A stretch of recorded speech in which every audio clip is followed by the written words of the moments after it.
Lunchtime News with Lucrezia Millarini.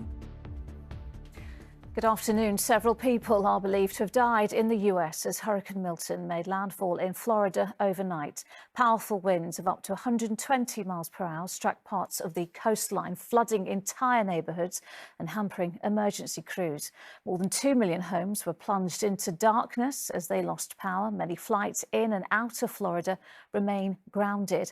And there are warnings of more storm surges to come on Milton's trail of destruction.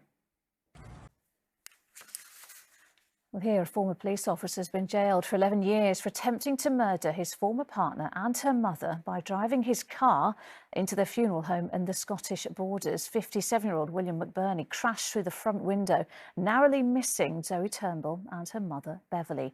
She's described him as the Jekyll and Hyde of Jedburgh, charming in public but dangerous behind the scenes. Andy Dickinson reports.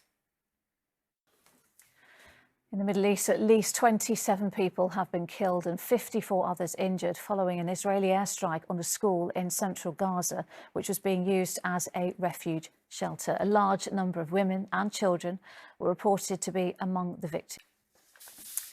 Back here, police say they've begun handing prosecutors files about hundreds of deaths at a hospital in Hampshire. 24 suspects have been identified in the investigation into 450 patients' deaths at the Gosport War Memorial Hospital. My health correspondent. Some other news now. Jailed breast surgeon Ian Patterson has refused to give evidence at inquests into the deaths of 62 of his patients. The government has unveiled what it promises to be the biggest overhaul in workers' rights in a generation. Ministers say the new employment rights bill will raise living standards, support workers, and all while remaining pro-business. But some companies are less sure, fearing they'll pay the price for planned reforms, which will now go to consultation. More from our political correspondent, Jasmine Cameron-Chilishi.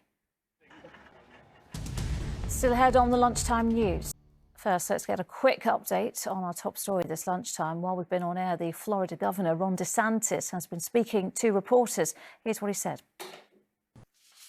And there are more updates throughout the day on our website, itv.com/news. But next, Volodymyr Zelensky has been in Downing Street this morning for talks with the Prime Minister. Sir Keir Starmer hosted the Ukrainian President and the NATO chief, Mark Rutte. It comes as Kyiv continues to push for permission to use Western-supplied weapons to strike directly into Russia. Let's get more from Mark.